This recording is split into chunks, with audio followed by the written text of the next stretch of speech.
But this is what he wants. And instead, he's going to have a door in between.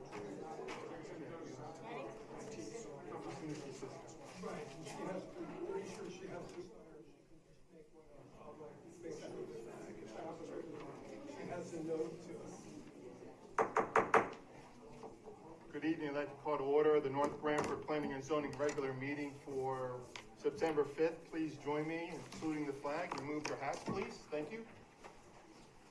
Pledge allegiance to the flag of the United States of America, to the republic for which it stands, one nation, under God, indivisible, with liberty and justice for all. Thank you. Next, I'd like to introduce the members of the commission seated here tonight. To my left is Ron Cien, a regular member. To his left is Barry Pond, a regular member. And to his left is Paul Morano, an alternate member to the commission. To my far right is Janet Crane, our recording secretary. And at the administrative table is Dave Perkins, our planner for tonight. My name is Robert Nowak. I'm the chairman for the commission tonight. First order of business is Paul Morano will be counted as a regular member at this meeting for a 5 commission member meeting. Next order of business is to consider the approval for the minutes of July 11th and August 15th. Take a moment to review the minutes. Let me know if the commission members have any additions, corrections, or adjustments to the minutes. Then I'll entertain a motion to approve the minutes when you are ready. Right now, we do not have a quorum for August 15th. We're going to continue that to the next meeting.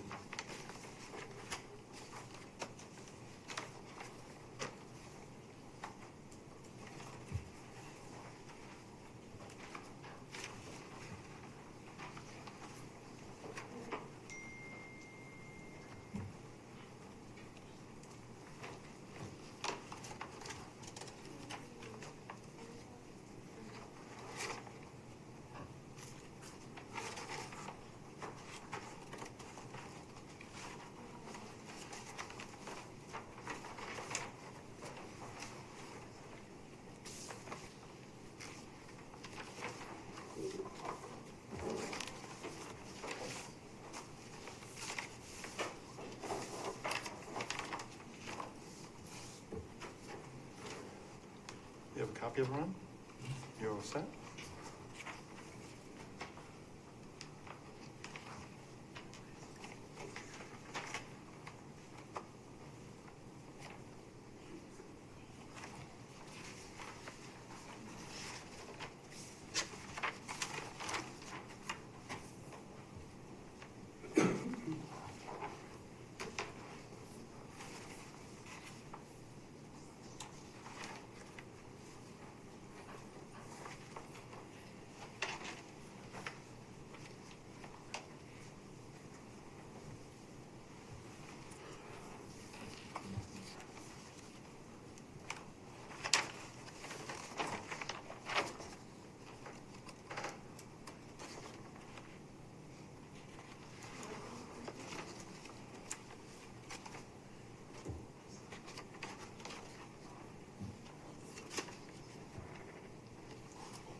Motion to accept the minutes dated what was that? July 11th. July 11th, I'm sorry. We have a motion. Do we have a second?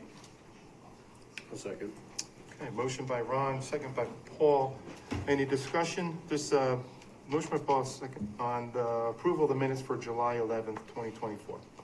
Any discussion? Hearing none. All in favor, say aye. Aye. Aye. Opposed? Abstained? Abstain. Okay, 3 in favor, 1 abstained. July 11th meeting minutes are approved. Next order of business on the agenda is public hearing of possible action we have 4 items on the agenda for the public hearing. I'd like to make an opening statement regarding the public hearing, besides my regular one. I just wanted to remind everyone that this commission is comprised of volunteers who live in town and wanted to serve their community. We're not paid for this time that we spend with you tonight. We come from various backgrounds to provide a different perspective on every issue that comes before the commission. This commission role is to address land use in North Branford. The use of land is governed by our regulations and in conjunction with the POCD. In addition, we rely on experienced and qualified employees of North Branford Police and Fire Departments, along with our engineering and planning departments, to ensure that the health and safety aspects are considered through their agency's points of views. We also rely on the town attorney to ensure we are making the decision that will keep us out of court. The commission takes into consideration all points of view. Then we have to decipher facts from hypotheticals, compare these facts against the regulations to decide what is the best interest of all the residents of North Branford. We then render decisions based on three common principles: common sense, logic, and reason, based on all the factors noted above. Now, the way the public hearing is going to go, the purpose of the meeting is to hear all pertinent testimony of those in favor of and in opposition to the application before the commission. The procedure for the public hearing items to be filed tonight would be: the public hearing will be open, testimony heard in the following order: applicant explaining their application, staff and commission asking questions or comments on the application. General public have an opportunity to speak in support of, in opposition to the application in the form of statements and comments, questions I should say. Applicant will have an opportunity to respond to the public comment and provide closing statements. Staff and commission will again have an opportunity to comment. When all sides have spoken, the public hearing will be closed. No further public discussion will be entertained. After the public hearing is closed, the commission will vote on the application. The rules governing the public testimony tonight will be: when addressing the commission, please speak into the microphone and state your name and address for the record. All comments should be addressed to the commission, not the applicant, be relevant to the application, and should not be of a personal nature. Please limit your comments to 3 minutes. Once your time has expired, please be respectful of the commission and other members of the public who want to speak. Please avoid repetitive comments. Once the public hearing is concluded, out of respect for this body, we kindly ask that the audience take any discussion about the results out of the chamber so we may continue with our business. Item 1, the continuation for application 2024-14, 138 Oxbow Lane. Is the applicant here and come up to tell us about your project? How you made out? Steve Calvo, 138 Oxbow Lane. Okay. So you do have in your package tonight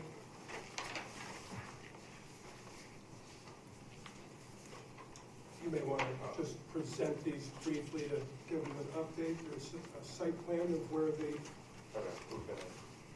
they have the copies of them already. You can just walk them. You can just walk them through it. Okay. Yeah, so I don't know if you have the same order, Yep. but I just provided the, so my neighbor, Manny Rodriguez, 125 Oxbow Lane, I did the site work for him when he did his detached garage. So I have his plans, which I talked about last time, that we're using, for our reference. So it's just going to be, just bigger than his, but a little bit different when I have two doors in the front. We're only having 2 in the front and 2 dormers up top. Okay. But I am going to have an end wall garage to come out my side driveway. And then I sketched it. The front, side, right side, left side. That's our siding that we have. Obviously it's 25 plus years old, so we'll match as best as possible. But that's pretty much it.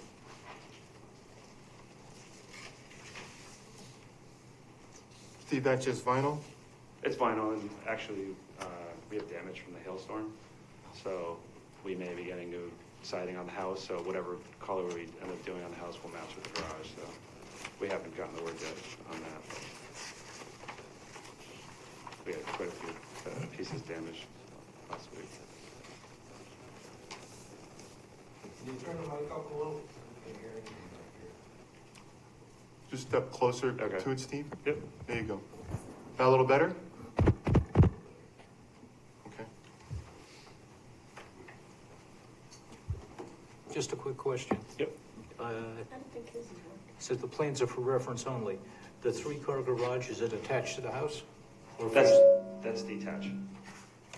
It's a detached. That's detached. Ours will be detached also. Okay. It's about, This picture.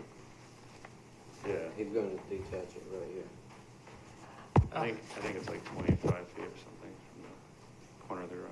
Maybe, no, actually it's more than that. What was the question? How far off from the house it's gonna be? I think I sketched it, no, It's about 30 feet. 30 feet, yeah. Yeah, I think it says, you must have did like a zag, it says like 31 feet. Yeah. It looks like. The picture with the shadows threw me off. It's right here in front of me. Thank you. No, it's all right.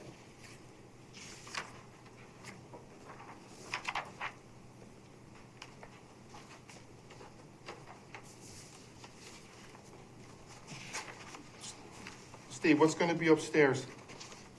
The Just garage. Just storage. Storage, okay.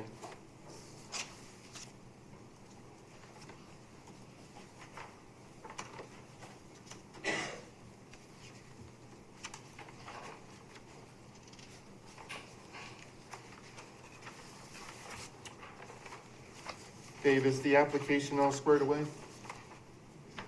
I believe you have all the information you requested.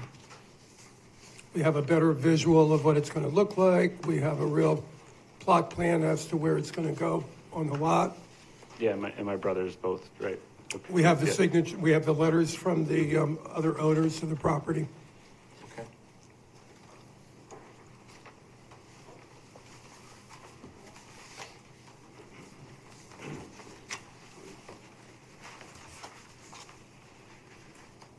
Steve, it's still gonna be 35 feet by 40 Yeah, and 35 feet off the property line? yes.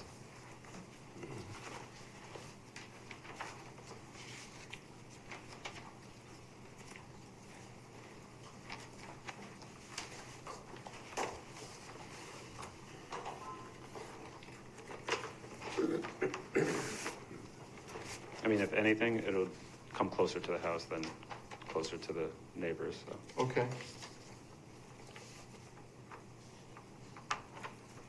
Dave, when he's all finished as the garage, does he submit to you a final plan of where it is plotted on the A2 survey or no? He will have to get a certificate of zoning compliance prior to getting a certificate of completion for the structure. It'll have to meet the zoning regulations at that point. Okay. He meets a 15-foot offset. There's just a discrepancy between 35 feet and 34 feet off the property line. So I was just asking. Well, The as long- original one was 34 and then this one's 35. Right, I mean, once he gets the special permit, he has the site plan as well, and he could probably alterate the site plan slightly as long as he stays inside the setback areas. Correct. It doesn't deviate substantially. Okay. Commission members have any other questions or concerns? Again, just to be, What's that? Your neighbors, anything from the neighbors? I mean, I haven't, so I'm in good relation with all my neighbors. Almost. the notices were sent out to all the neighbors within 500 feet. And again, we did reiterate that this would not be used for commercial purposes. Yeah, and I provided our commercial property address to prove that we have commercial. It looks like, what do you got, your equipment on the side of the property? Is that your equipment? I mean, I have equipment, so I mean, if there's something that was there, it's probably, I don't know, this was a long time ago, so.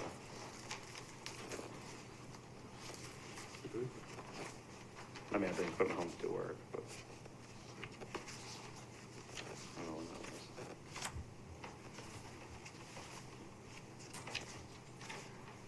Dave, do we put a restriction on it for, in case someone wants to live upstairs?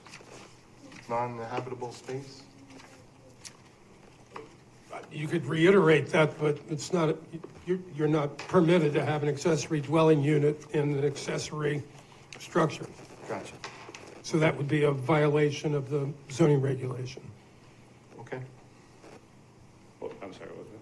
For, You cannot have a dwelling space yeah. in the garage yeah, I above understand. the, It's not gonna have, like, yeah, that's fine.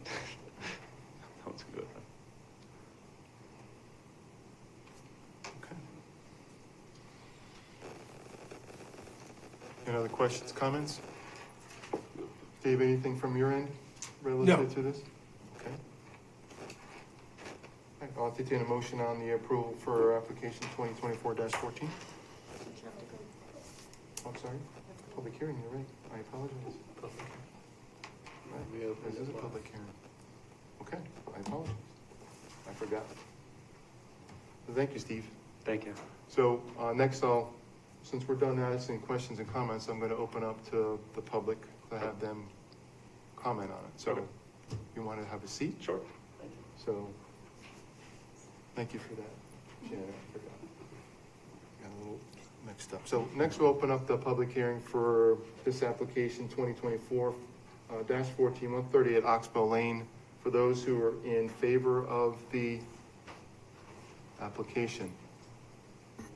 Those in favor of the application to install a two-car garage on 130 at Oxbow?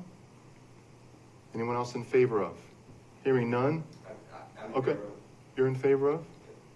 Okay, you want to come up and state your name and address for us? How you doing? Mark Paradise, 130 Oxbow Lane. I live right next door to 138 Oxbow Lane. Lived next to Steve for 5 years, and comfortable with what he plans to do with this space, and in favor of the permit. Excellent, thank you. Thanks. Anyone else in favor of? In favor of? Anyone in opposition to building a two-car detached garage? Opposition to? Anyone else? Opposition to? Hearing none? Then I entertain a motion to close the public hearing. I motion we close the public hearing. I have a motion, I have a second. Second. Any discussion? All in favor, say aye. Aye. Aye. Public hearing is closed. So any further questions, comments for the commissioners relative to the application? Dave, any further comment from your end? no, Okay, thank you. I'll entertain a motion to approve the application. I make a motion to approve planning and zoning application number 2024-14, special use permit request under section 44.6.1.f to allow for the construction of an oversized garage in the rear yard at 138 Oxbow Lane, map 51A, lot 11, R40 zone, applicant owner Stephen Calvo, as described in the submitted application document, with the following standard conditions 2 and special conditions 21. The special conditions read, shall not be used for commercial use or residential use.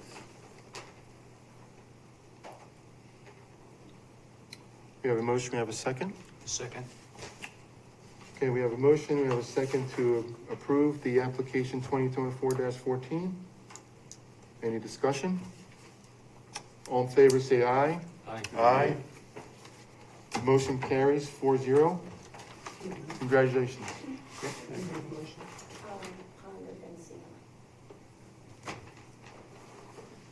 Thanks, Steve. You're all set.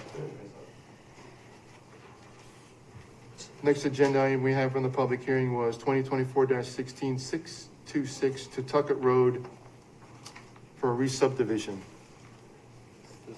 Before I open up to the applicant describing her application, Barry, would you mind reading legal notice into the record, please?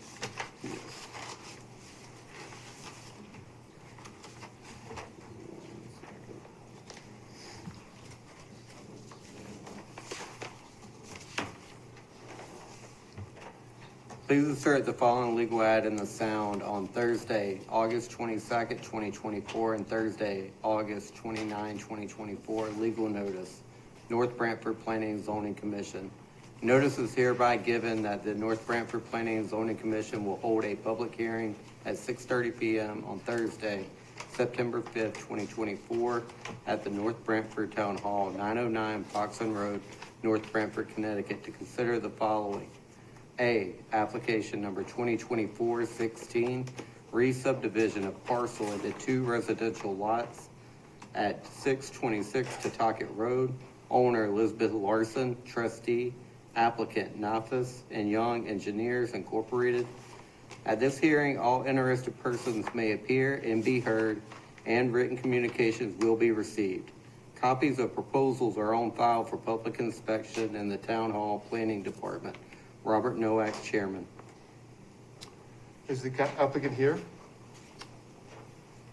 State your name and address for the record, please. Good evening. For the record, my name is Attorney Timothy Lee. My address is 107 Montague Street in Branford, Connecticut. I'm here tonight on behalf of the applicant. I'm new to the application. I got retained a couple days ago, but as it turns out, the notices were not sent for the public hearing tonight. So my request tonight was going to be that the commission open the public hearing, which you've done, and then continue the public hearing to your meeting on September 19th.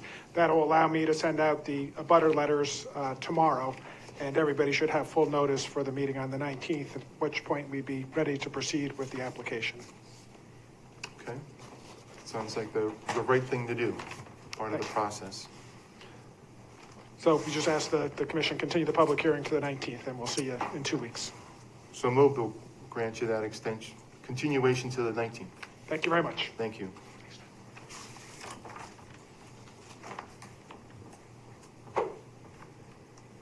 Next agenda item is application 2024-13, 286 Branford Road. My understanding, Dave, is the applicant is not here, and they're going to push this off for continuance until the 19th or indefinitely? No, the applicant, we opened the public hearing at our last meeting Yes, August 15th. where they were not available with their traffic engineers. They have had some discussion with staff at Town Hall and would like to review their application prior to showing it to the commission, and would like it to be tabled to the next meeting. I don't believe there's a representative here. Fair enough. Do we need to have a motion to table it or no? No, I think we can just continue it. Okay.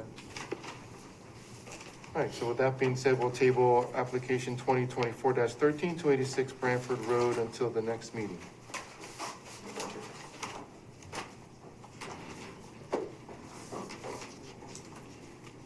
Next item on the agenda are another continuance for public hearing for 2024-10, 118 First Nut Hill Road.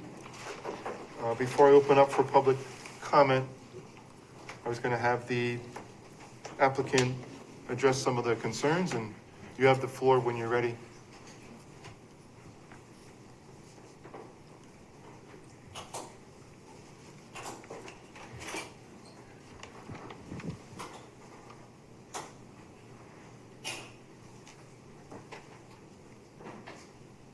Does the projector work now? No, that's No. 2 weeks. 2 weeks, sorry. You're really anxious for that, huh? High tech now.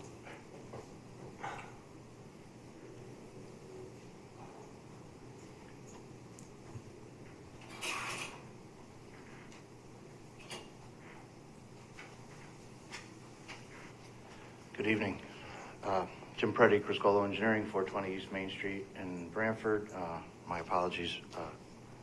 First three took a little quicker than I thought. I did prepare some comments to kind of summarize where we've been and address some of the questions and comments. So this original application was approved in 2006 for 14 lots, 13 new single family homes and one lot that was other land, not an approved building lot. The approval expired because subdivision Mylar was never filed and paperwork was never followed through. In 2019, we received approval from the Planning and Zoning Commission for 4 lots from P&Z.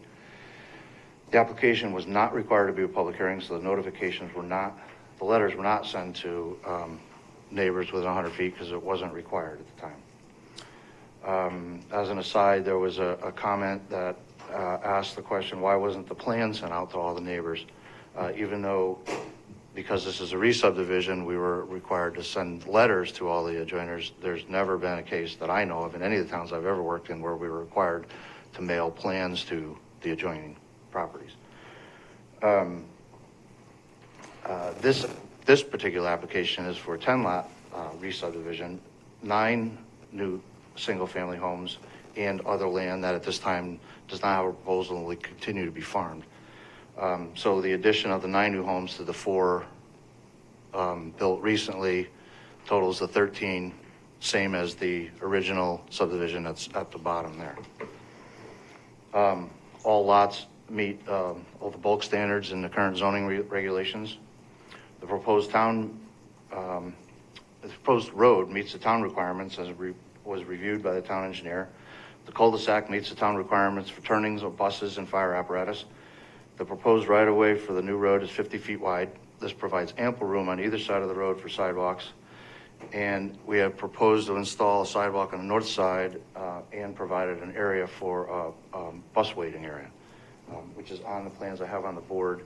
I did discuss with Dave earlier that I would bring that, but making all the copies until this gets through didn't make any sense.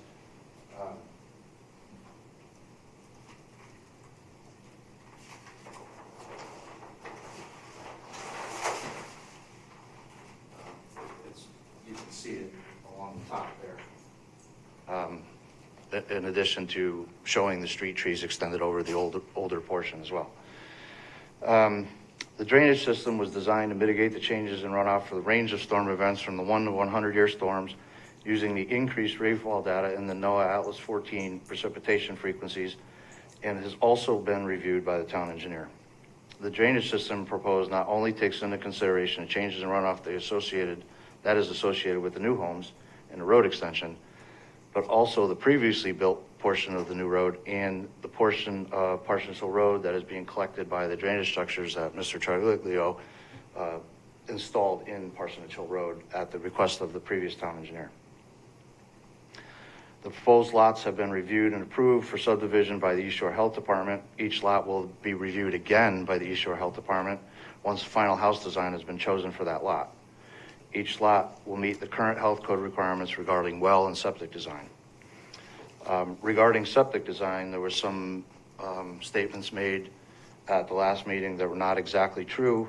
The minimum septic size for a single family home is 1,000 gallons. That includes up to including 3-bedroom design, not 1,250. A 1,250 would be the next size up, which would be for a 4-bedroom house, or if you have a 3-bedroom house and you needed to add 250 gallons for a garbage grinder or an oversized bathtub greater than 100 gallons. Septic tanks for many years have been required to be 2 compartments with inlet and outlet baffles, which extend down below the water surface elevation in the tank. The 2 compartments are intended to keep the majority of solids in the first compartment to be cleaned out by honey wagon, and the baffles are intended to trap floatables and scum within the tank. All septic tanks since the 2000 revision of the Health Code technical standards must also be equipped with an outlet filter. So the chances are, unless they were retrofitted, any of the septic tanks in the neighborhood that were installed prior to 2000 do not have outlet filters. After the septic tank is the leaching area, per code, the bottom of the leaching system must be 18 inches above groundwater and 48 inches above ledge. The code does not allow for blasting to make room for a leaching system. So a minimum of naturally occurring soil must be present to accept the effluent. The leaching system is based on a number of factors, including slope, depth to restrictive layer, composition and percolation rate of the natural soil, the design flow, which is number of bedrooms, etc. This is to ensure that there's ample soil interface to properly distribute the effluent so that the natural cleaning process of the soil can take place. There are many volumes of engineering data the Department of Health used in determining these factors so that a septic system and a private well can exist on the same lot safely.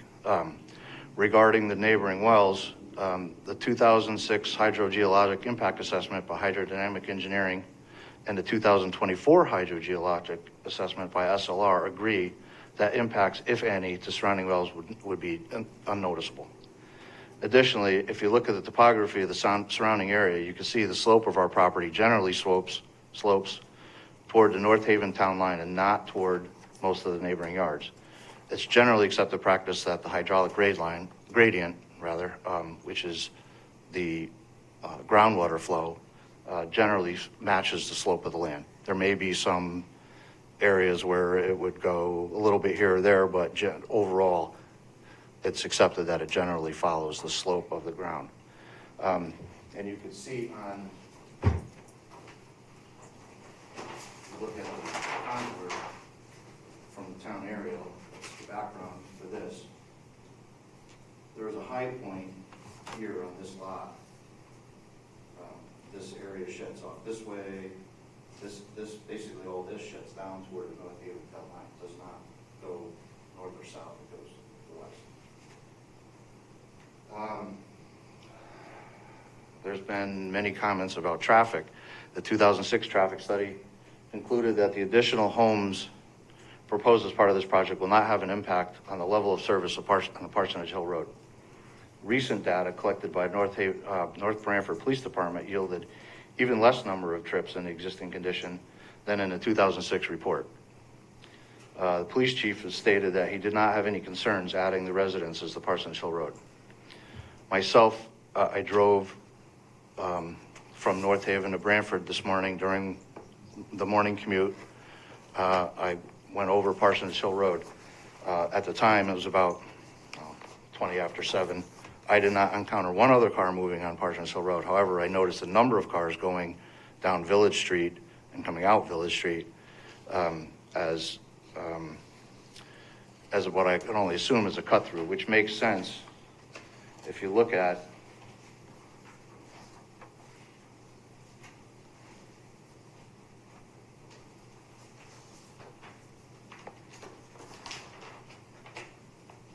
this is a piece of the town GIS mapping.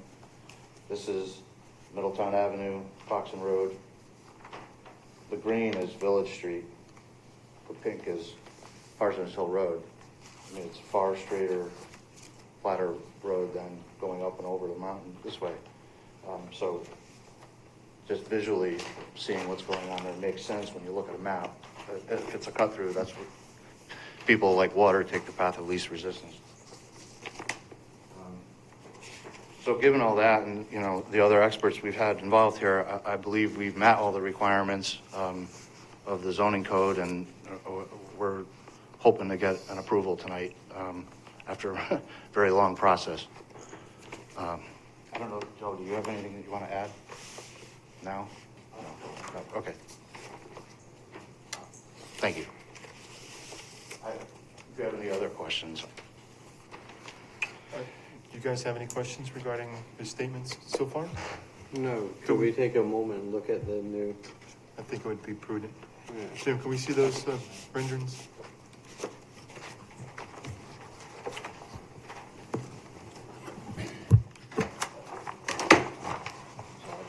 It's on all what we've done is we've added a sidewalk to the end of the road. Up this end, we've showed the trees being extended. I've actually indicated a painted crosswalk at the end here as well, and an area for the bus waiting so that the bus could turn in, pick up, and then turn around. The bus doesn't go down. The bus won't go down that one. That's a mute point. Say that again? The bus won't go down that one. We'll go down. Well, this could, you know. Yeah, they could wait there, though. They could wait there, right. Until I mean, this the, could be moved closer to the end, but it's not. It's just a detail. Will you change the property lines of the land houses there? No, all these property lines have been the same since the beginning of this application this year. The lines did move slightly from the original application from 2006, but it's generally the same layout. What other changes, Jim, did you do? We took off the request, obviously, for the waiver of the sidewalk. I did also indicate on here that we're about 774 feet from the closest wetland, which is not all in the proposed open space. The reason why this area was chosen was because this is town of Branford property here, this piece. Town of North Branford? Town of North Yeah. Branford. So it just made sense to be adjacent to that, so that the property lines make sense. Okay. Is there a lighting plan, Jim? We did show, on the road plan, we did show some proposed lights. That's still gotta be worked out with the electric division with the final selection, but the town has say in the actual heads that get picked. So the spacing will get decided on once the heads get selected. But I think at a minimum, there's gonna be 3. But if we pick, if you pick shorter lights, then there may be more. Right, exactly. Jim, were we gonna take care of this right here? Going into, The swell on lot 12? So after the last meeting, Joe said he walked up here and there wasn't any evidence of anything coming off of this lot or here. And everything the only things that we've done so far is these lots here. And all this goes this way. In fact, the drainage system picks up and pushes it over this way at the moment. And we're extending it all down past here anyway. And all these new yards with the lawns and everything will go down. When we develop this lot, we'll make sure that nothing's leaving the property. because right now the contours, these are Yeah. 06, you can see the So contours. these are old, these are old contours. When we do each lot, we'll actually go out and take topography, current topography. As it's farmed, it changes slightly. Okay.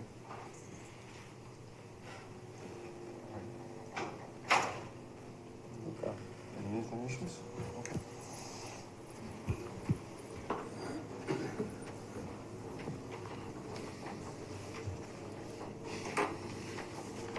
Thank you, Jim. Dave, do you have any comments relative to the traffic counts by or anything associated with that? I did give you a graphic representation of basically 2 weeks worth of traffic flow.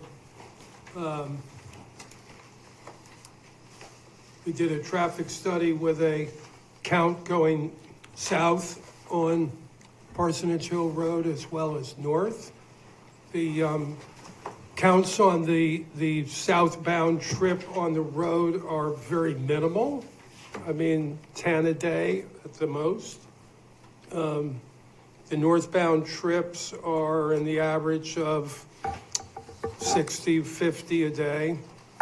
I gave you 2 weeks worth of counts northbound.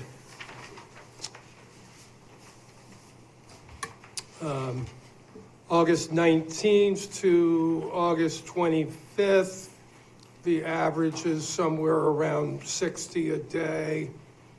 August 26th to 9/3, the average is about 70 a day. There's a peak of 92 on August 30th, which was a school day. August 28th had 63, which was a school day. August 27th had a count of 72, which was not a school day. August 29th, school day, 64. August 30th, 92, school day, also happens to be a Friday. And we do seem to have peak counts on Friday the week before was the busiest day of the week. 9/3, day after Labor Day, we had a count of 55, which was a school day. These numbers are significantly lower than what was represented in the 2006 traffic study.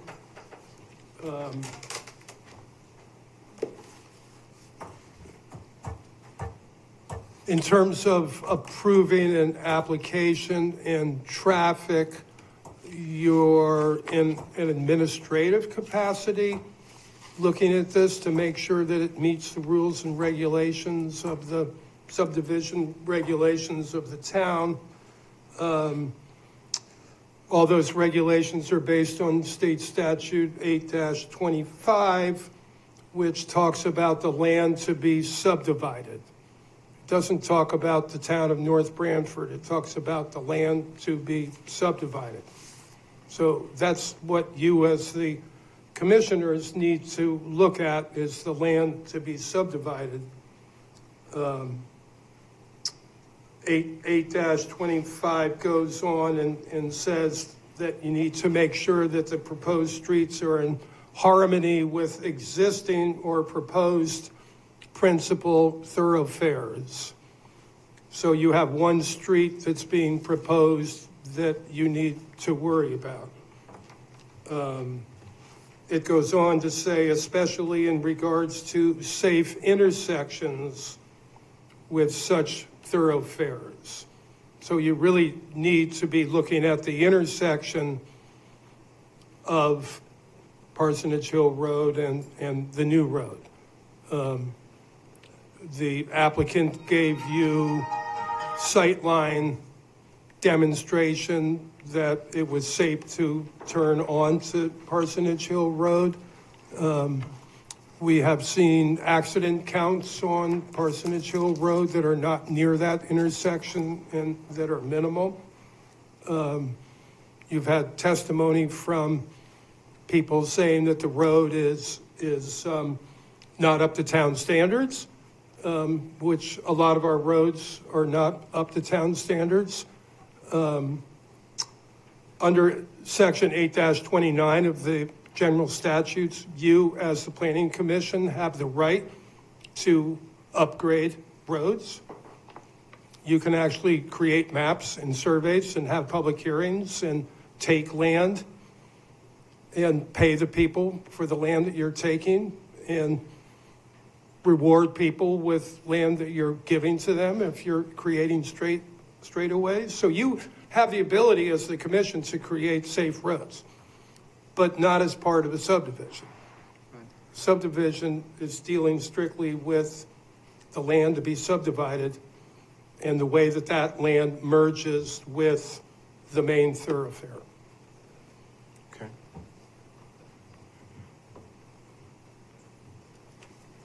So, and then to your point on the traffic study, in 2006, which hasn't changed for the most part, other than it's now part of the 11th edition where there's less cars per day. Based on that update that we learned last time, in addition, the traffic study does recommend that and does focus on intersection of Village at Parsonage Hill, and also recommends that the southern part of Parsonage Hill going down the hill be revised, as their suggested look at from the 06 traffic study. Correct, and you would look at that under state statute 8-29, not under 8-25 dealing with subdivisions. Right. Okay. Did you have any other comments, Dave, you want to talk about the wells issue? As far as the liability from the town relative to private wells and issues associated with Well, again, you're dealing with the land to be subdivided, and it's zoned as R40 residential land. It's not industrial land or commercial land, so the only practical use of that land is as a residential use, because that's what it's zoned for.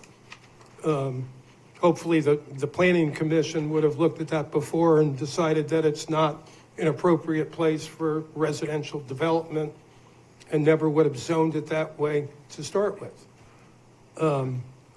Again, going back to the land to be subdivided, you have a study from SLR engineers in front of you, an expert opinion that drilling wells in this area is not going to affect the neighbors.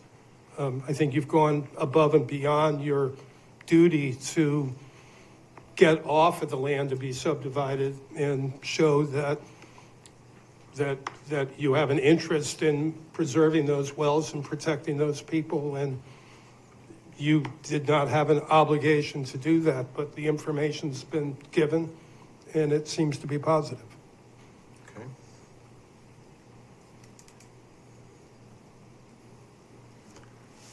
Thank you, Dave. Commission members, you have any other comments relative to what Jim presented to us so far? Yeah, I have one question. In this multitude of paperwork and documents, there was a question about ledge and blasting.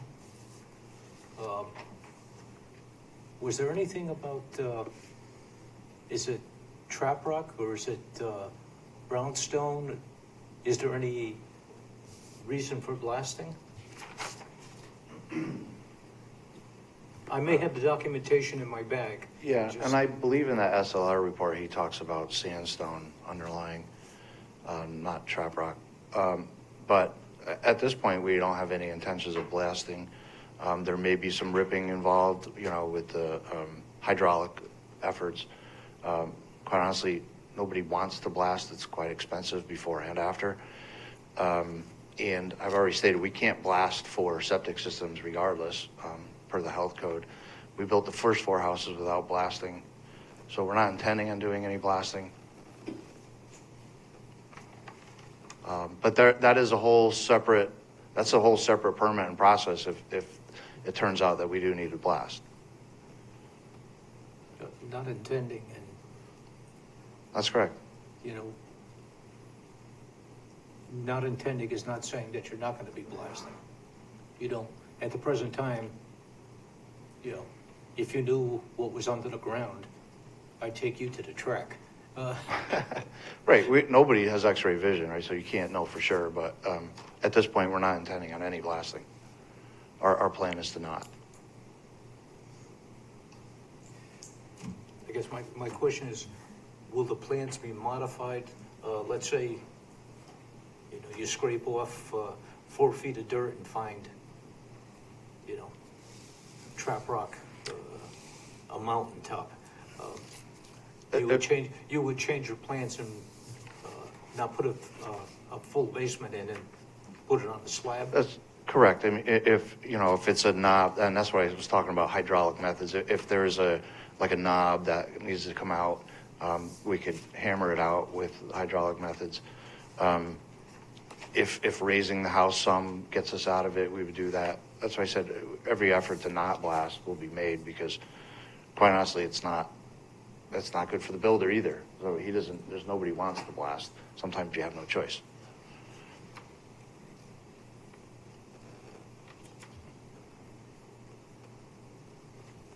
But there would need to be pre-blast surveys and the fire department involved, and it's a whole separate permit that's actually, I don't think, part of the zoning application. It's not really germane to this application.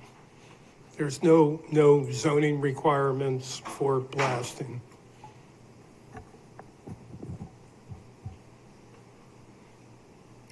It's very similar to the traffic study. It's not part of our preview for the most part, right?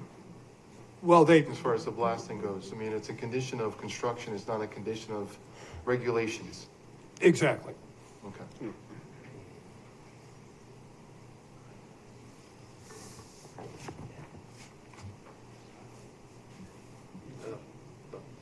Yes.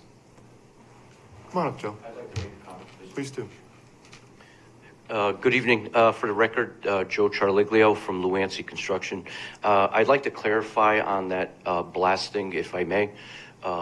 We've done numerous test pits throughout the whole entire property prior to this subdivision being approved.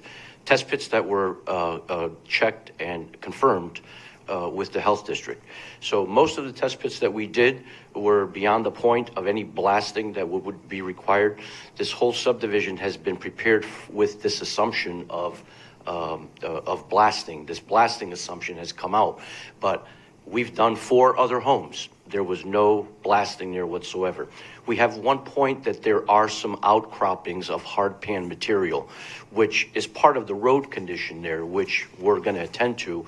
And again, blasting will be avoided at any cost. I mean, we may see some ripping or maybe some hammering, but at this point, throughout the different lots, we have no indication of any blasting.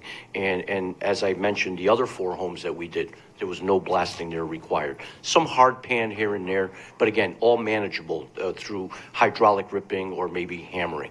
So the us getting stuck on the assumption of blasting at this point would be an assumption, pretty much. And I don't feel that we're going to be empowered with blasting on this site, other than some ripping, if that may put you at ease.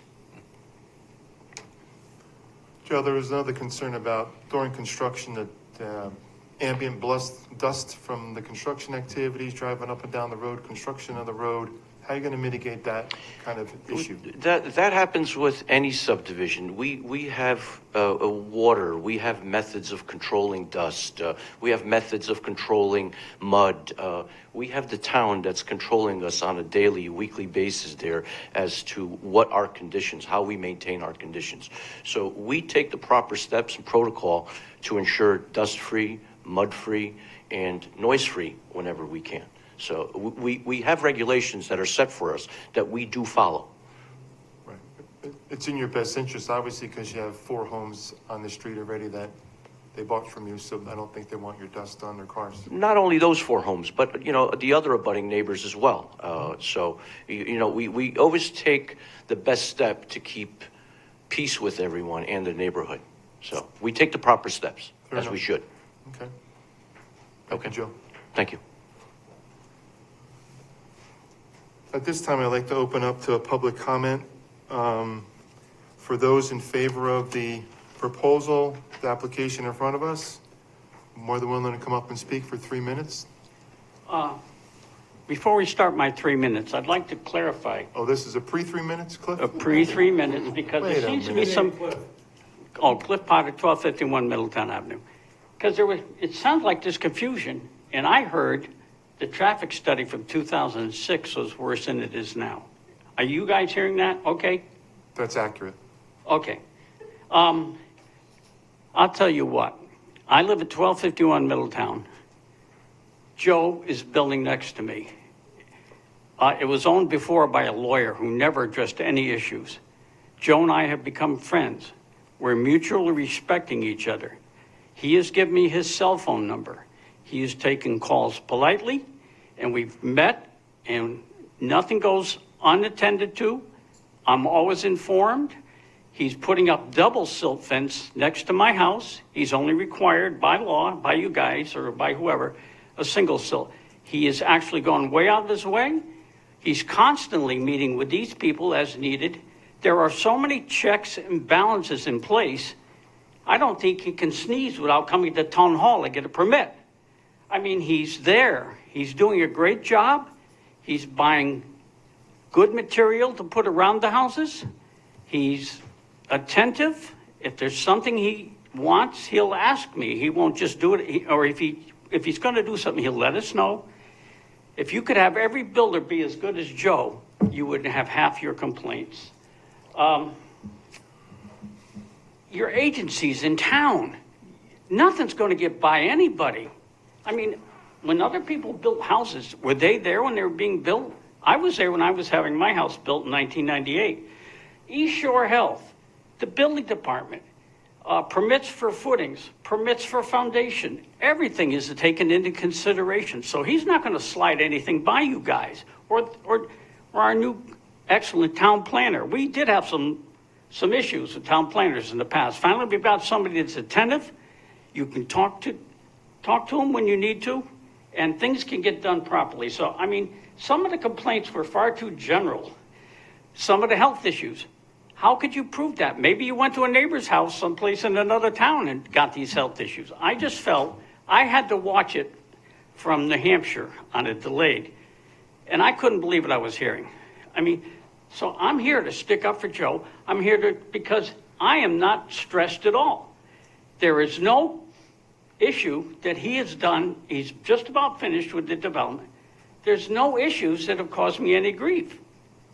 Why would you go after this man if you're going to get a quality neighborhood right next to you? I'm happy the kind of houses that are going in are going in. And I cannot complain about this man at all. The respect, the integrity, it's there. And if you don't like something, he'll take the call. And he felt bad calling me in New Hampshire one day. He apologized because he didn't know I was on vacation.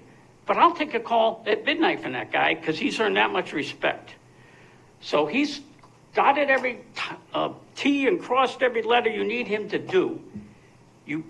I don't know why you would hold him up, because if you're not sure, come out and look at what's going on next to me. There's no problems. He hires all quality. The tree surgeons he hires were quality. He hires quality contractors. The concrete people were fantastic. When they leave, there's no mess. I mean, everything you would want to go right, it goes right.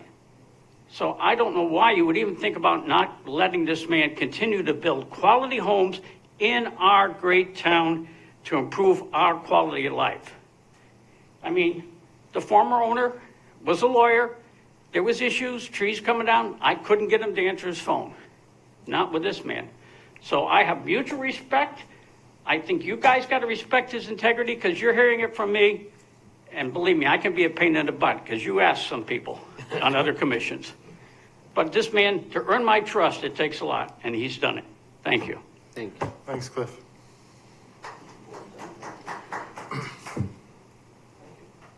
Would anyone else like to speak in favor of the proposal? Anyone else like to speak in favor of? Favor of? All right. Hearing none, I'll open up to those who are opposed to the application.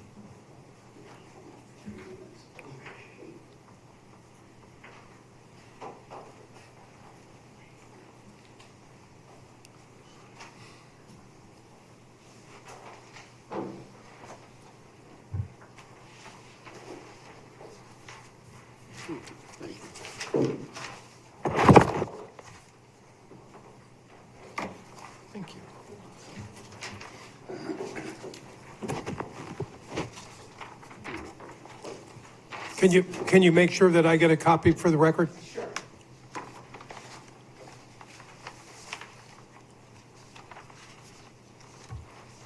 Because I never got one at the last meeting. Okay. If you're going on vacation, it'll be waiting for you when you return. Is that okay?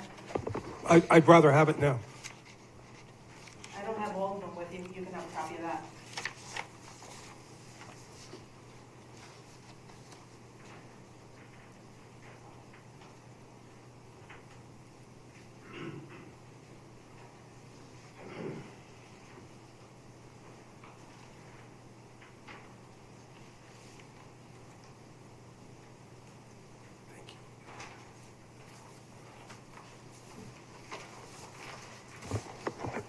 Martha Capella, 178 Parsonage Hill Road.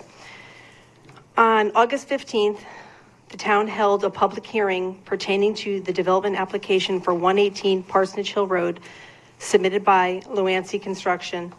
At the last meeting, Mr. Nowak did a recap to summarize what he feels had transpired during the past meeting. We would like to clarify and for the commission here tonight that our discussion of the road and its issues was not an attempt to get the town to update the road to comply with standards. The discussion was to focus on the fact that the addition of traffic on this road by way of additional residents from new homes, construction vehicles, etc., would cause imminent danger to the existing residents.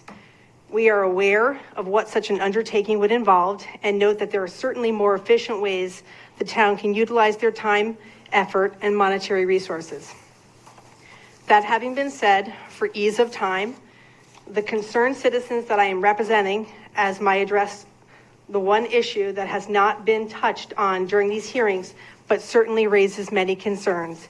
That concern is the 8 Mile Brook, which is a watercourse that begins just west of Parsonage Hill Road and flows north, crossing Route 17, then turns west, eventually entering Muddy River in North Haven. 8 Mile Creek is on the Quinnipiac River watershed, and while it is not part of the public water supply watershed, like the Farm River in North Branford, it and the associated wetlands fall under the town's inland and wetland regulations. While the town of North Branford has an upland review area of, I believe, 100 feet, which some may assume precludes a wetlands issue, a full inland wetlands review should be performed as required pursuant to applicable regulations. The proposed deeding of said wetlands to the town to fill the open space requirement does not negate the need to evaluate the concerns regarding watercourses, etc.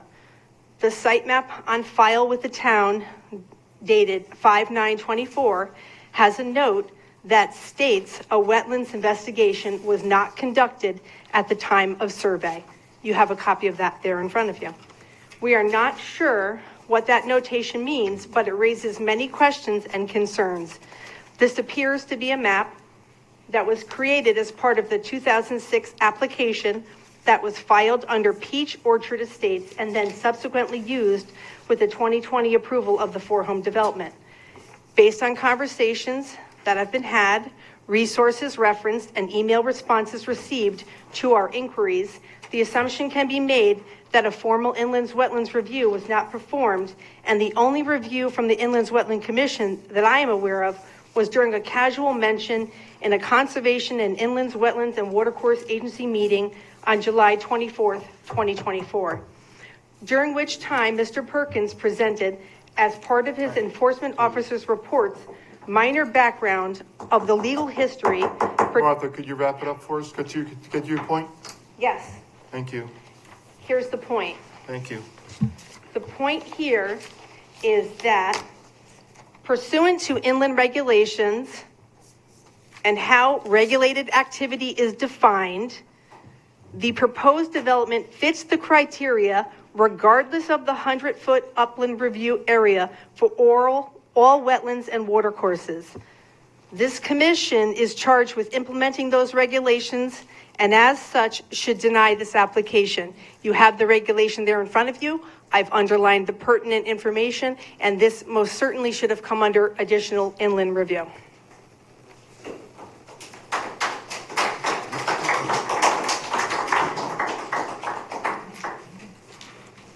Would anyone like to speak in opposition to the application?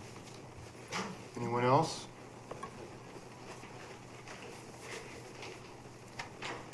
Pat Sikicki, 190 Parsonage Hill. I think you've heard all our concerns, and just one thing has me baffled, that the gentleman earlier said that all the water's running towards North Haven when it runs right through my yard. I've given you pictures. I've shown you what it used to be when I first moved in 1986, which it was only 2 feet deep. Now it's 6 feet deep over my head where I can walk through it. And it has progressively gotten worse since the first 4 houses. I don't know if that's because they haven't farmed the land or what. I'm not an engineer. But I think a swale that was deeded in my property, on my property, that used to be 2 feet deep in 1986, is now 6 feet deep in some spots and over 5 feet wide. It's just an erosion through my property, and that comes right off of lot 12, the proposed lot 12.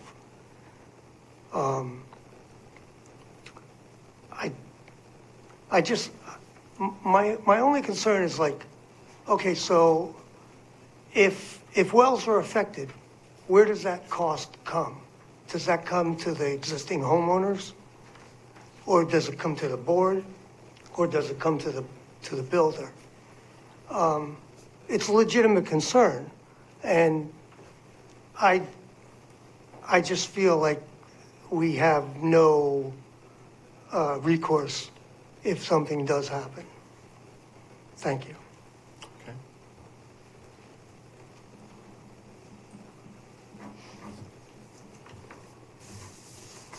Anyone who likes to speak in opposition to the application?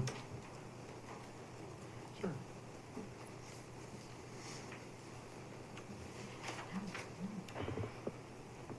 Good evening. My name is Karen Jakubowski. My husband and I moved into our home at 163 Parsonage Hill Road 20 years ago. We both grew up in urban neighborhoods in New York City, so we have never taken for granted the beauty, rural charm, and community found on the hill. With that said, we also appreciate the work of construction workers and contractors, architects, and other trades. My family added a second floor addition to our house in 2023. We recognize the need for more space and some modern updates. We briefly considered moving to meet these needs, but could not find a home comparable to the scenic beauty, character, and sense of community that is found on Parsonage Hill. I hold a doctoral degree in environmental science, and I teach environmental science courses. I also do research that focuses on the impacts that environmental issues have on people and the natural world. I believe as a town, we need to focus on sustainable development that meets the needs of the present, but does not compromise our natural ecosystems as well as the services they provide. So natural space, soil, and groundwater are finite resources. We need to consider science, stewardship, and sustainability. My neighbors that are here this evening have already provided you with credible and research concerns about the environmental impacts. These concerns also extend beyond our neighborhood. As Martha mentioned, the brook that leads into neighboring towns like North Haven and is part of the larger Quinnipiac River watershed. Of course, this all leads to Long Island Sound. As a community, we're also concerned about suburban sprawl. We see, this intensive increase in single-family homes in Northford, which then require new roads, wells, septic tanks, etc. This puts increased demand on community services while taking away from our identity as a royal town. Finally, I would like to talk to you tonight about sustainability, a request to meet the needs of the present without compromising the needs of our future generations. I know the committee has an important responsibility to make immediate decisions, but it's also important to remember the long-term impacts that it will have on our town. Once development is complete, it's really difficult to go back to restore natural spaces and the ecosystem services they provide. Ecological restoration is really expensive and requires a great deal of time. Ecosystem processes lost in development are difficult to recover once they have been compromised. Thank you for allowing me to share my concerns. I appreciate it. Thank you.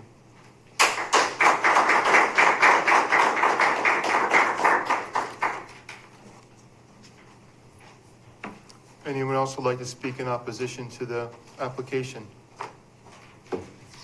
Anyone else?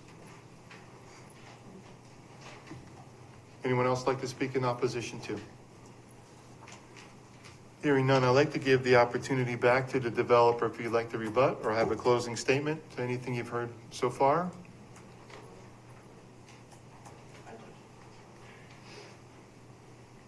Shall I introduce myself again? I heard, and I apologize if I don't pronounce his name right. I believe it's Mr. Savicki. After the last meeting, I took it upon myself to walk down to try to find the location that he was speaking of, about the ditch or the berm or whatever that is allowing water to get in there. I wasn't able to see it. There's a lot of overgrowth there, but I would be more than happy to meet with him. I've never heard of any complaints. No one has complained to the town about it. I've heard no complaints about the water that is washed away. If it makes him happy, I'll be more than happy to go there and meet with him and try to define why this water at this point, where we have done no construction whatsoever. We have done nothing anywhere near his home or his property. To say that because we built these 4 homes that we've washed away his berm at this point, I don't feel it's a justified statement to make. Once again, I'll be more happy to go take a look at it. I hear a lot of assumptions. I hear a lot of people are concerned of change. The one thing I'd like to make clear is they all have their homes because of change that occurred.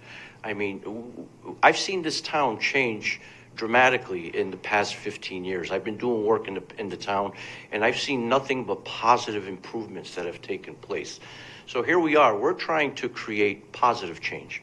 We're promoting a modest subdivision that's allowing people. Years ago, it was a bit harder to sell homes in Northford than it currently is. It was more challenging, but since the town has changed their ways and their approaches, and they're promoting some growth. We've got the center of Northford that's making a big change. We have the Route 80 side that has presented a lot of change. It's making it more attractive, and I find that a lot of young individuals are very attracted to moving into Northford. As I stated in our last meeting, I have 2 of my own children that want to move up to Parsonage Hill. So with that said, I mean, I think it's only in our best interest to not lay stagnant. I mean, do we want to leave this piece as a stagnant piece? Does this town really want to remain stagnant? To me, a stagnant town is like having a newborn, a new child, and in today's environment with technology, you don't expose them to technology, that child is going to get left behind. Does this town want to get left behind? Question that I ask for everyone. Thank you. Thanks, Joe. Just a couple of things. I think we've already addressed the additional traffic. 2 experts say, or the previous report and the current report say that there's no impact from this particular development. There was mention of construction vehicles, but that's a short window. That's just during, the actual construction. Quite honestly, once the roads are in, the foundations are in, it's smaller vehicles that come to build the houses. But again, it's a finite window. It doesn't go on indefinitely. Hey, Jim, can I interrupt for a second? So this whole issue of traffic, how would it change? What would cause the level of service? Explain to exactly so the commission and the audience and those who are watching understand exactly what a traffic study and its impact to the neighborhood, what would cause it to change level of service? What's a level of service? I don't know. Level of service is the time you're waiting at intersections, get in or out of a side street perhaps, or changes of signalized intersections, but stop controlled intersections. A through F, I believe. A being the shortest wait time and F being the least. So at different volumes of traffic, there's different wait times, and it gets worse as there are more and more traffic. These reports have suggested that the impact of this development would have no change at all on the level of service of the existing surrounding roads. Right. They're obviously at the intersection, there's going to be a little bit more activity occasionally, some parts of the day, but they're homes. It's not a restaurant where you have a lot of people going in and out at a specific time or a school or anything like that. I mean, it's random. So the chances are you're not going to have more than 1 or 2 cars at a time trying to get in or out of there.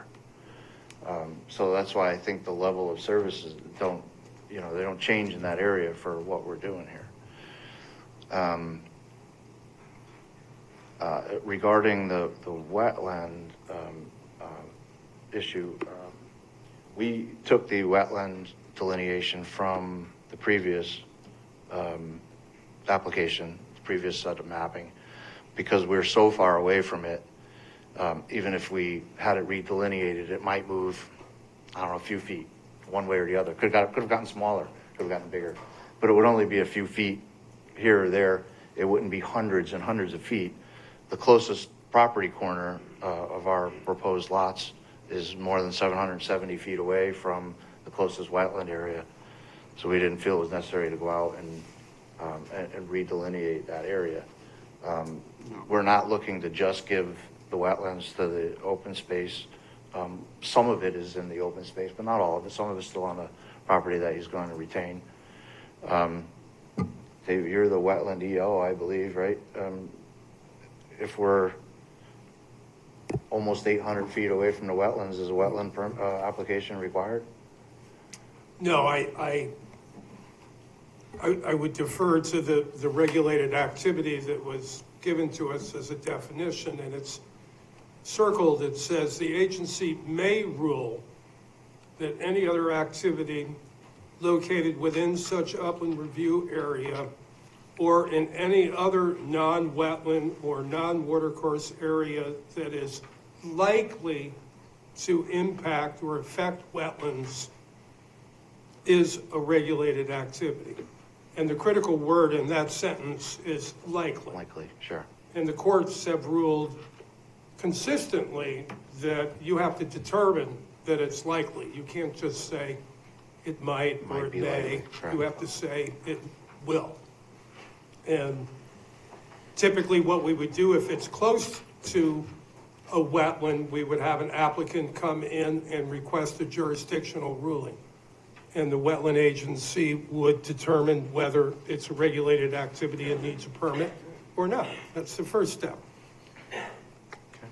And in this case, it's so far away that it's not likely. The other part of that is that there is, at the bottom, at the end of where the land that's been farmed is, there's still quite a bit of wooded area at the bottom. So there's a significant buffer between what we're doing, what's left, and those wetlands following. I mean, some of it will still be farmed, but there is actually a wooded area above this that's still on our property that will be maintained. I mean, once this gets developed, there should be actually less runoff from the site than was before, because if you've ever looked at the runoff numbers for farmed land versus maintained lawns and landscaping and that sort of thing, the runoff from the farmed land is much higher than lawn area. And we're collecting roof areas and pavement areas and running it through the detention basin, so we're slowing all that down and metering it out at a much slower rate. So I don't, honestly, I don't think that there's any issues downstream at all from here. Now, what the farmer does on his yearly thing in that one corner where the gentleman's experiencing the swale problem, I don't know, maybe things change from year to year, things get plowed, I don't know. But this development that was already done is so far from that, I don't know how this could have affected that. And when we get to that area that's near there, of course, we're going to be sure that nothing runs off the property toward anybody else's property. I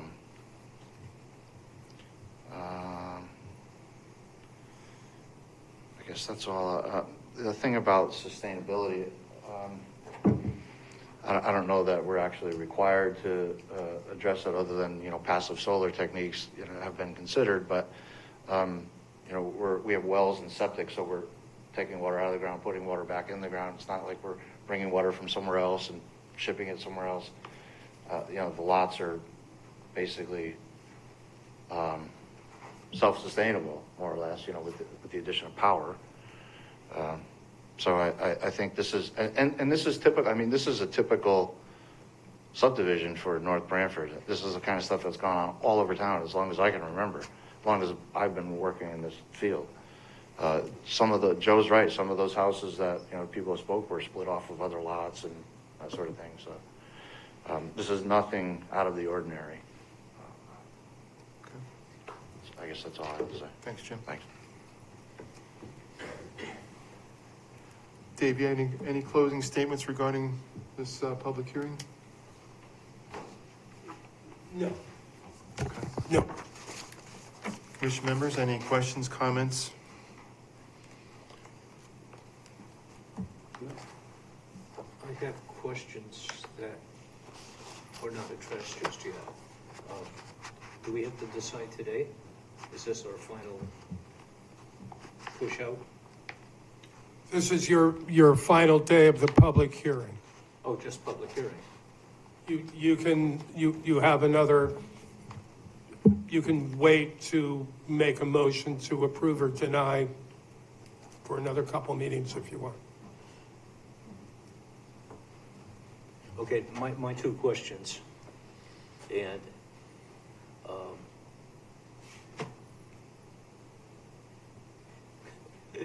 is there or is there not a requirement for some kind of review of the 8 Mile Brook in the back of your property?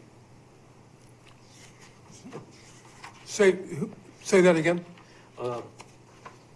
According to this paper with the circled paragraph that you read, is there a requirement for some kind of permit study or something related to 8 Mile Brook? No. So, okay, so this is a moot point there. The other thing is, I'm sorry, I missed your name. This guy with a 6-foot scowling going through his property, where's that water coming from? I mean, is it coming off of, I realize you have the land, but something is coming through at a rate of speed that's scowling. Pat, I'm sorry, Pat. And that needs to be addressed. I mean, he said it when he bought the property, it was 2 foot, now it's 6 foot. I mean, there's significant scowling going through there. Something is washing the ground away. I mean, I would say that that's typically the kind of phone call that I get once a week as the town planner and zoning enforcement officer, and I do go out and investigate those sort of things, and we'll go out with the neighbors and try to determine that, but it's really a civil matter. It's not really something that the town would take an action in, other than trying to help neighbors get along with each other. We've had torrential rain over the last couple of years that have changed situations all over Northford. but my question is, I'm sorry, what's the address of your property? 190 Parsonage Hill. So, is the water coming off the road or coming off his property? No, it's coming off lot 12, the proposed lot 12. Which is part of the whole property. Right, so it's not coming off Parsonage Hill, so it's not a town problem. Correct? Well, you're not supposed to be, discharging water from one lot to another lot on purpose. If it happens to happen naturally, then that's a different story. And somebody has to decide at some point whether it's natural or not. And I try to referee those situations and help people deal with each other rather than going to talk to a judge about it. Right, but we're talking about a dry basin and it's 6 foot deep? Mm-hmm. He had pictures before, I don't know where they are in my bag, and that's significant amount of water. And I think scrolling through his property. I think you have input from the applicant saying that when they develop that lot, they're going to have to deal with it. If there's water coming off of lot 12, that's an existing condition that's been there for who knows how long. We haven't done any work in that area yet. If there's a condition that we need to address to prevent water from leaving the property, we'll address it when we get there. If Dave would like for me to go out there and walk with him and try to discover the source of the water, I guess I'll do that. But again, that's off our property. It's not really part of what we're doing. But again, when we develop that lot, if we develop that lot and we're pushing water off the lot, Dave's going to send us nasty letters and saying we can't do that. So I don't really know what the problem is, but it sounds like the problem's been going on since '96, and we've only built these houses a couple of years ago, so I'm not really sure why everyone thinks it's coming from our site, unless it was always.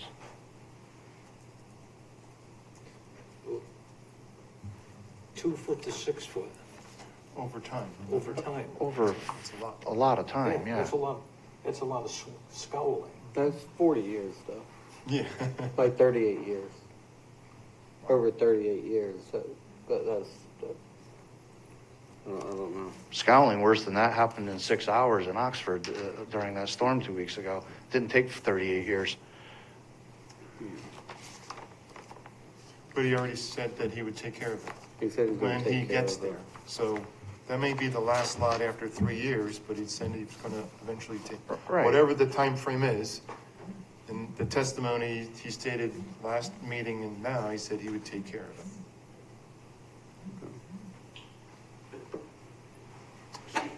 But even so, even if it's just being farmed right now and it's related to the farming, this was only presented, I've only been made aware of this over the past 2 meetings. And as I mentioned, I walked there to try and look at it to see where the water's coming from.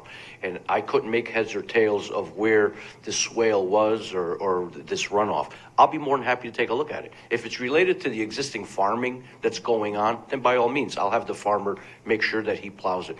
But as Jim said, we haven't done any work anywhere near that property at this point. So if it's something that's been going on for years, I've been unaware of it. Dave said he hasn't received any phone calls. I haven't received any phone calls. Once we do start construction, and if there's any runoff there that is headed in that direction, then again, Dave is gonna monitor that and we have to correct that. So that should not be an issue. If it's anything related to our runoff, then obviously we're responsible for that at that point. But we haven't done any work near there. Other than farming, it's still in its original state of farmland. So no work has been done anywhere near there. And once again, the work that has been done is so far away, and the way it swales and the water runs away from the property, I find it very hard to believe there was anything related to what we recently did with the 4 homes. I hope I answered that.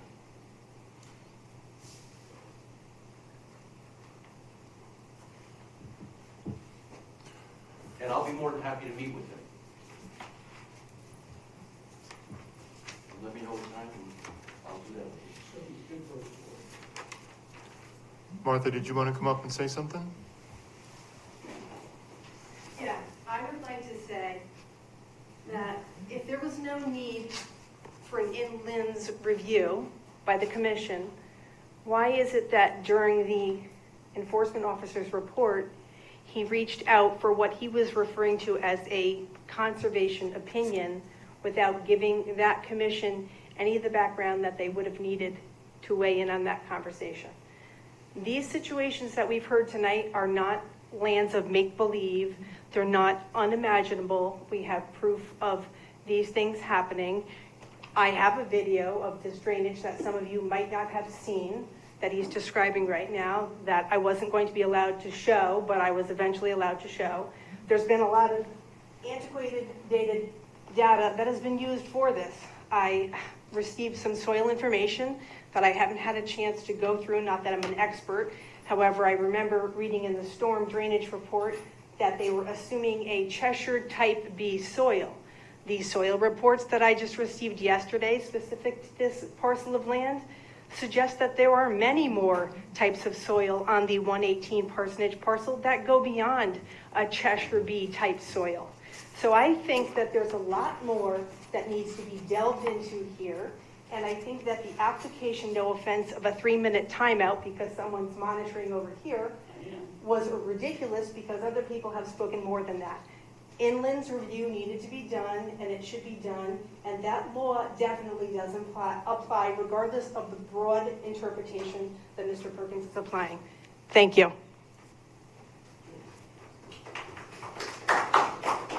Mr. Chair, can I also rebut? Thank you. Speaking in favor of this contractor, live part of 1251, and you can time me if you want. I've addressed, he put in double silt fence because there was a slight concern. I nagged him a tiny bit. It's not required, and it's working. He will, if you identify something, he's not going to walk away from you. He's willing to meet with this gentleman. If you don't approve this tonight, shame on you, because he does address issues. He does take phone calls. He never raises his voice. I wish my wife talked to me as great as he talks to me. If you find a better contractor in town, I don't think you will. I am so happy he was the one to put the development in. The lawyer that owned the property just let it turn into a mess. Joe has revived it. He's created good housing. He's done everything. The town planner and the town engineer has worked with him. He's worked with me. I don't know what more you want. Some of these other factors are not related to the permit. There's stuff that existed before he even bought the property. So you got to separate that from the permit. It's as simple as that. So I don't know. I'm through with my rebuttal. I'm well under 3 minutes. Would anybody else like that opportunity to have closing statements? I'll leave it up to, if you want to do that. It's up to you. Anyone else? Okay. Commission members have any other comments, questions, concerns? Dave, one last time for you. I think I'm all set. Okay. Then I entertain a motion to close the public hearing. When you're ready. Make a motion to close the public hearing. Thank you. A motion, have a second? Second. Motion Barry, second by Ron. Any discussion? All in favor, say aye. Aye. Aye. Okay, motion carries to close the public hearing. Public hearing is closed.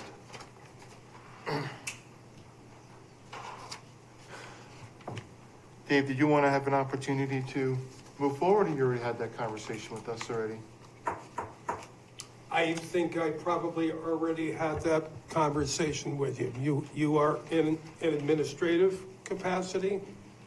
You're not in a legislative capacity where you can pick and choose or put conditions outside the regulations on the application. You have a lot of expert testimony in front of you. You have a lot of emotional testimony in front of you. You need to judge that for what it's worth based on the regulations and Section 8-25 of the Connecticut General Statutes.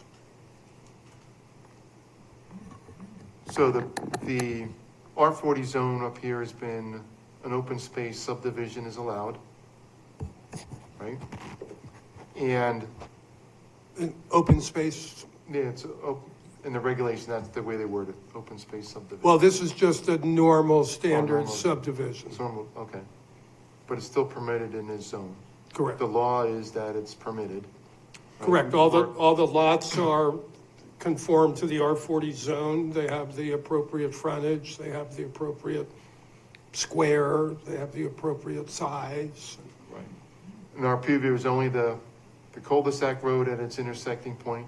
We don't worry about the roads coming to it or from it, right? That's not part of our, in this application process and approval for the subdivision, we're not looking at improving anything on Personage Road. It's not part of our purview, right?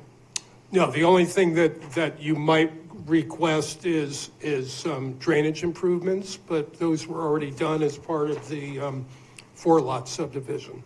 Right, okay.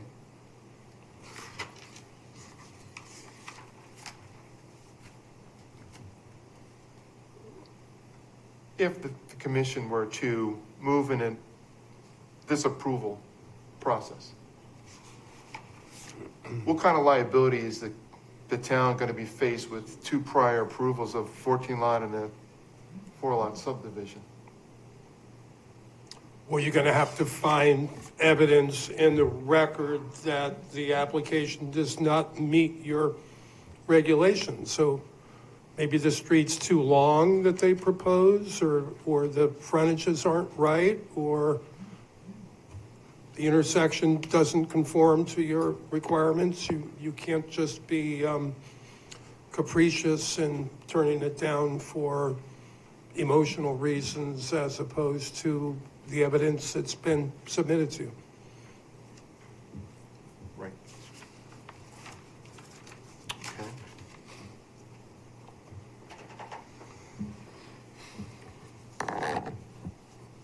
Understanding that, the commission have, how do you guys feel about it? Well, I'll go first. Sure. You know, there's a list of things, noise pollution. Oh, I'm sorry. There's some things on a list of complaints that'll be road, noise pollution, damage to the roads. We have regulations for that. You know, if Parsonage Hill gets, the road gets chewed up, yeah, that's public works. Yeah. You know, that's what we have in R40, which is 40,000 square feet, to handle wells and septic systems. I mean, all of the points brought up are covered by regulations we have already in place. Which brings us back to, can the man legally put a road in, you know, put houses on 40,000 square feet, legal lots? And I guess I'm not finding any outstanding questions. I mean, he's going to address this guy's water problem. If it's his problem, if it's coming off the road, then it's public works. Then it's, yeah, our public works department. If the road gets chewed up, that's public works. That's all Dave. The complaint comes to you. Right. And, you know, Dave, you put me back in my seat. You're right. We're going off on tangents. So let me You ask you a know, question. I guess what I'm saying is, we're not to the point of, you know, woulda, coulda, you know, the road isn't, you know, ground up. There's no problems yet. We're talking hypothetical if then. Well, if that's the case, you know, anybody putting a new house in could affect his neighbor or the guy down the street or something. So I guess, do we have any outstanding questions? I have one for you. Jim showed us the plan that there's sidewalk on one side of the street. Should there be sidewalks on both sides of the street? You know, to be honest with you, I am a sidewalk. New developments need sidewalks. We have a regulation.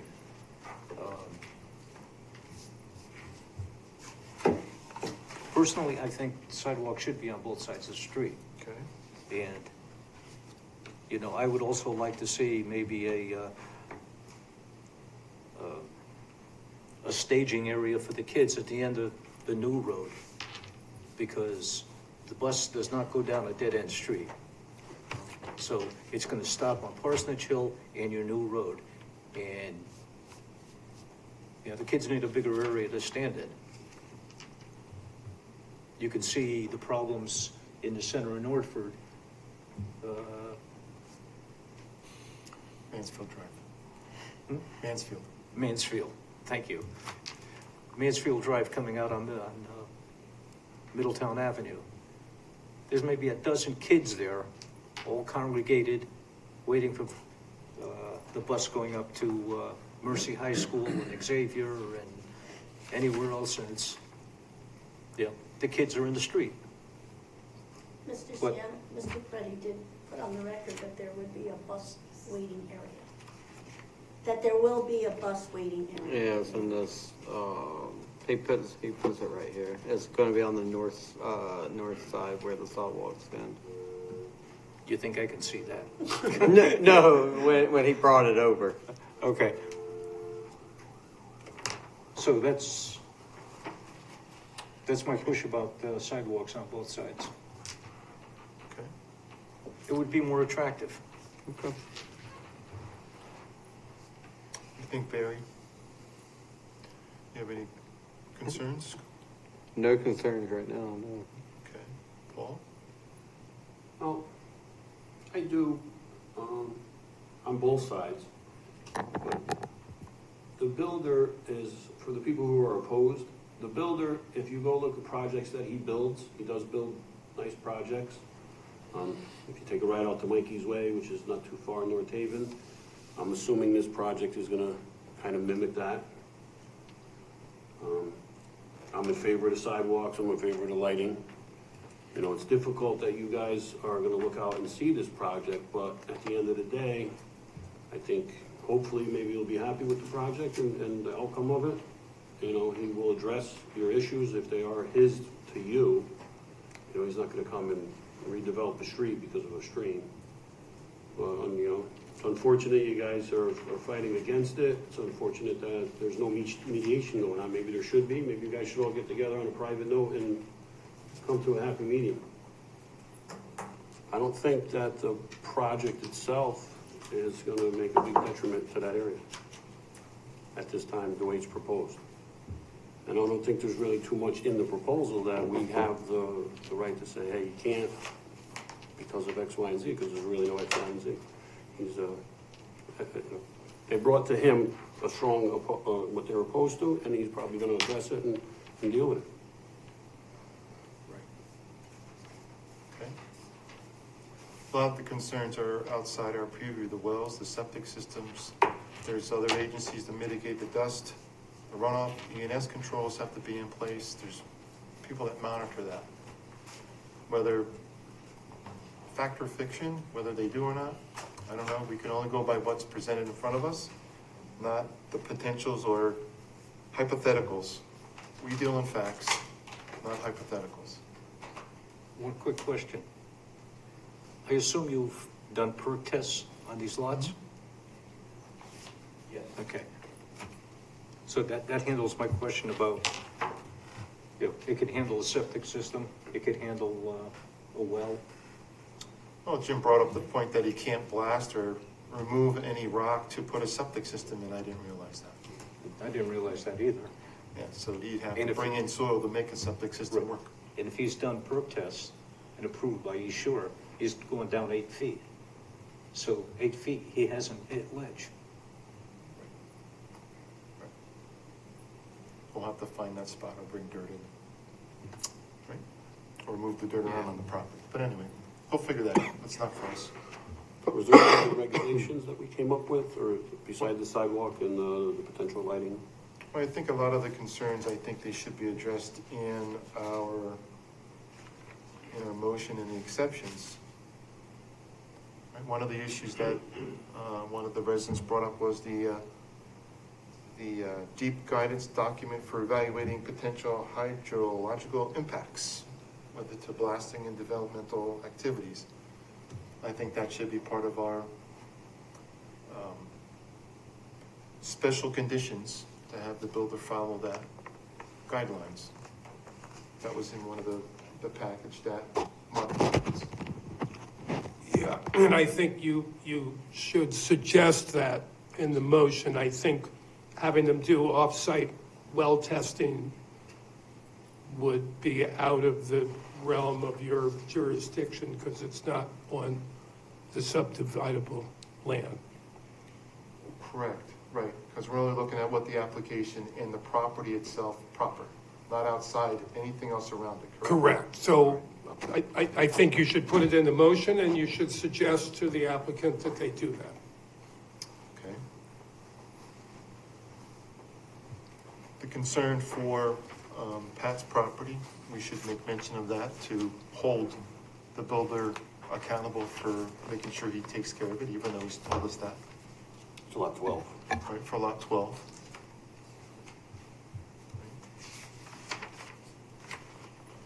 And Dave, how'd you feel about the, I know it's your call for the street addresses, right?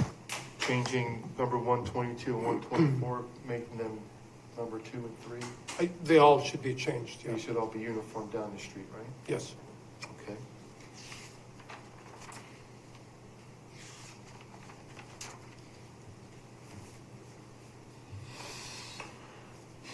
Anything else? Concerns, questions?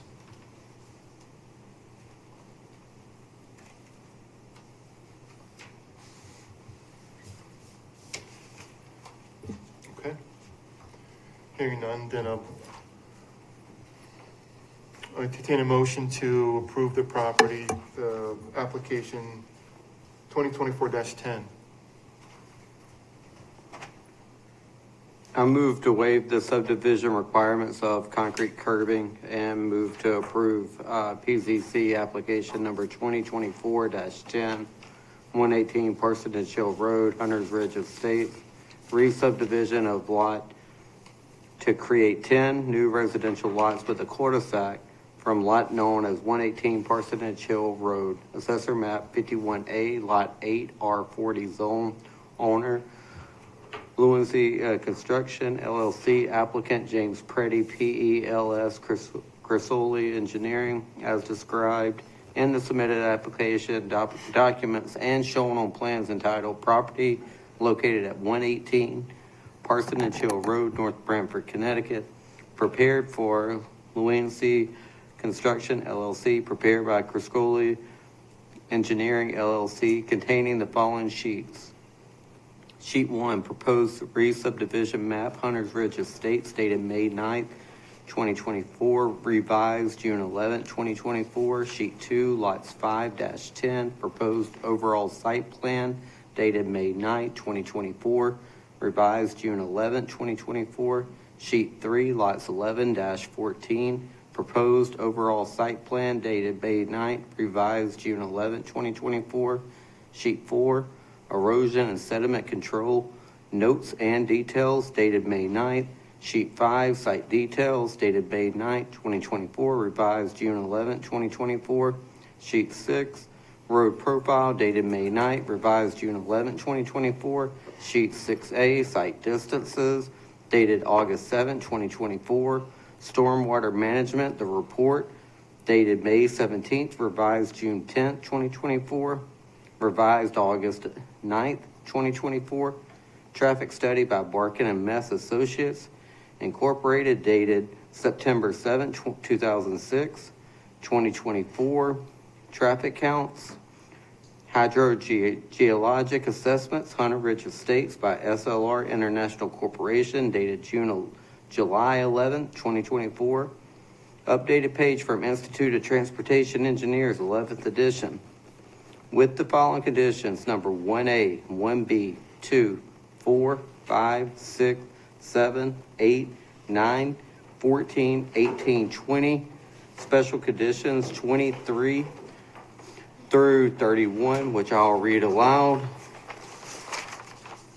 23, open space to be deed restricted to the town of North Branford. 24, the name of the town road will be Stefania's Way. 25, current parcels at 122 Parsonage Hill Road and number 124 Parsonage Hill Road to be now known as 2 Stefania's Way and 3 Stefania's Way. All other lots on Stefania Ways to be numbered as shown on subdivision plan. 26, street signs of a style approved by the town council showing approved street names shall be provided and installed by the developer at his expense at all intersections. 27, adherence to town ordinances 201-10, 201-12, 201-13 in regards to street construction, bonding, and completion and acceptance by the town. 28, the developer will maintain the street until accepted by the town, including sweeping and snow plowing as needed. 29, installation of a 10,000-gallon fire protection holding tank. 30, the application should follow the DEP guidance document for evaluating potential hydrogeologic impacts associated with the blasting and development activities. 31, sidewalks and bus stop will be required on north and south side of the street. And then we, at the end, we did say that the lot 12, Number 8. oh, number 8, actually it was covered in number 8, and I'll read that aloud. That 8, that erosion and sedimentation control measures shall be installed as per the approved control plan utilizing the Connecticut guideline for erosion and sedimentation control handbook by the CT Council on Soil and Water Conservation, May 2002. Site sweeping and watering is required to control dust disturbance. Special attention shall be given to lot 12 when grading the site, installing S and E controls. Finally, the commission's summary reason for approval of the subdivision. The proposed subdivision conforms to the zoning and subdivision regulation requirements. The residential development is consistent with the existing neighborhood. The proposed street will be in harmony with existing thoroughfares of the town of North Branford. The application is generally in conformity with the recommendation of the Plan of Conservation and Development.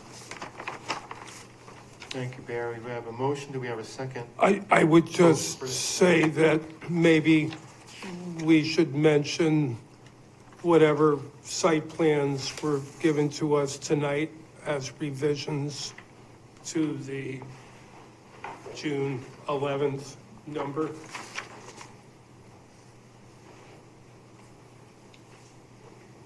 Let me see right now.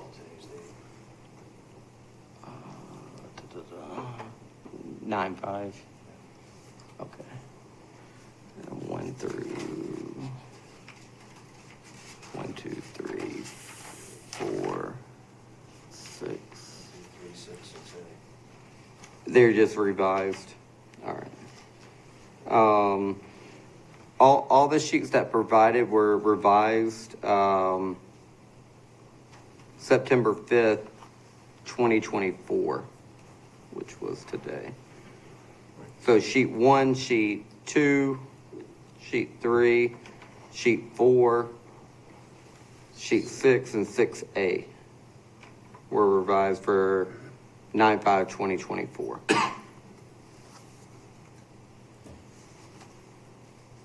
Okay. We have a motion. Do we have a second? Second. Okay, we have a motion. Do we have a second for the approval of application 2024-10, 118 Percentage Hill Road, as stated. Any discussion? Hearing none. All in favor, say aye. Aye. Abstained? Opposed? The motion carries 4-0. Thank you. Thanks, Jim. Thank you. Thank you.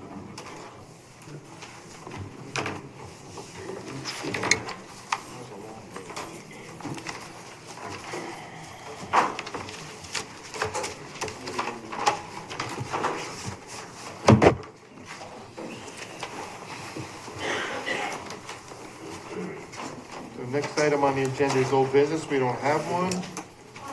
New business, number 6, no new business. Number 7, zone regulation updates.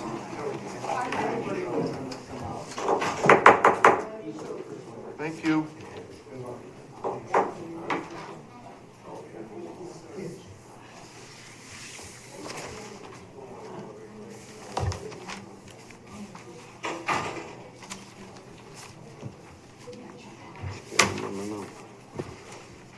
Do we have updates?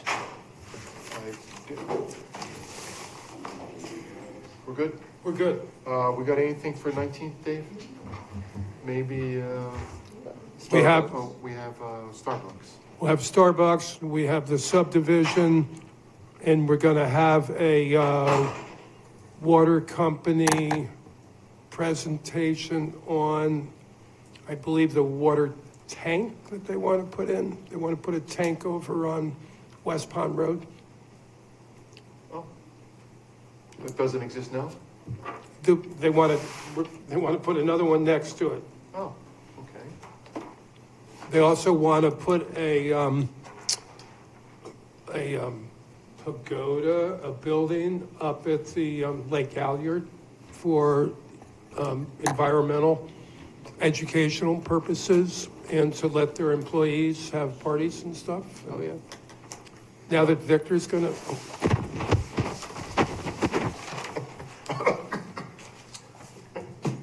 So I believe it's the water tank, and then the other one will come later.